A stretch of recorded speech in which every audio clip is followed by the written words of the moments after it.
Kona, Hawaii is home to the most important event in the sport of triathlon, the Ironman World Championship. For the past 2 years, Kona has become the home for one of the top Ironman triathletes, Chris Lieto, who has won 3 Ironman titles in his long and distinguished career. Besides his Ironman wins in Wisconsin, Canada, and Japan, Lieto has won over a dozen other races, has 3 top 10 finishes in the Ironman World Championship, and took second place at the 2011 Ironman 70.3 World Championship at Lake Las Vegas. In one of his greatest performances, he led the 2009 Ironman World Championship throughout the bike and into the run. He held that lead until mile 22 of the marathon and ended up with an impressive second place finish. Because of injuries, Chris will not be racing in Kona this October. Instead, he invited us to spend some time with him and his family so that we could get an up-close and personal look at how Chris deals with injuries, how he incorporates other fitness techniques into his schedule, and more importantly, how he balances training time, recovery time, and family time.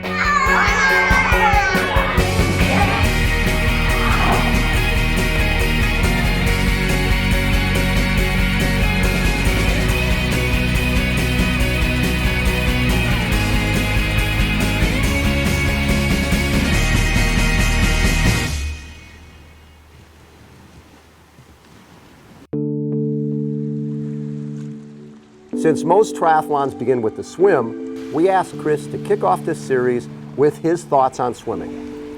When you're doing this race, in terms of positioning, we think about the pros all the time for Kona, but there's a lot of people, this is probably their only time here. What do you tell them about the swim? It's a mass start. Mass start is always a lot scarier than wave starts. Yeah, the swim start, we have a big bay, and I think a lot of people tend to start towards the pier, which is a straight line down all of the buoy lines, but you really only have to go around the turn buoy. But if everyone's compiled in one area, you don't necessarily have to be there.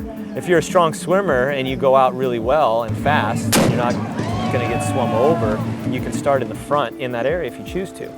I always encourage them to line up in the area of their experience. You start in the back, you know, or wait until the gun goes off and you're on the beach and walk in and then dive in. You're going to actually swim faster than if you get knocked and bumped and hit. That's a good point. Also, though, because the swim start is so wide, don't start at the pier. Start down towards the rocks. You know, you don't want to go up against the rocks, but you have all that room to where you can still swim in the shallows. And sometimes that current in that area will actually pull you along faster than if you start in the deep area right next to the pier.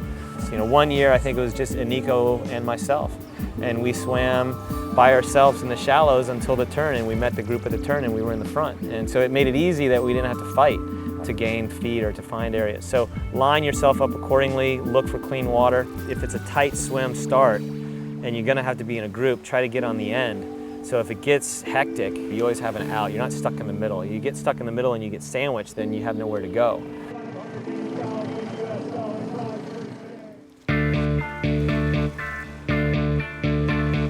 It's important when you swim in the ocean that you don't just go in and swim easy. So we want to be very specific in what the purpose of the workout's going to be.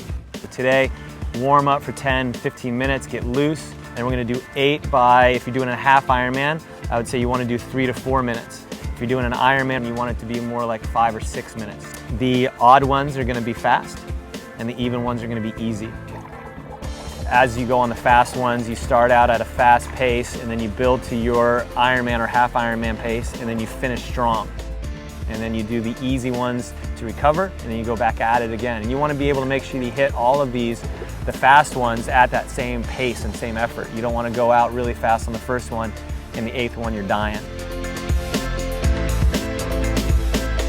You count your strokes, or you have, okay, from buoy to buoy, to make sure you get it, or do loops. When we're doing our fast pacing, you definitely want to focus on looking up and seeing where you're going. You're swimming 4 or 5 strokes, you glance up with your left arm forward, you glance, you go back down, and then again when your left arm's in front again, you're looking up again to confirm what you saw is what you saw and you're going the right way. And then you keep your head down again to make sure your alignment is good. Because if you're swimming with your head up the whole swim, your bum's gonna drag, your feet are gonna drag, and you're gonna swim a lot slower. So you gotta make sure that the alignment that you have that you practice in the pool when you stare at a black line, when you're out in the open water, you definitely want to keep that head position and your body alignment in that same way. So that way you're swimming on top of the water, you keep your alignment straight, and only look up when you need to look up.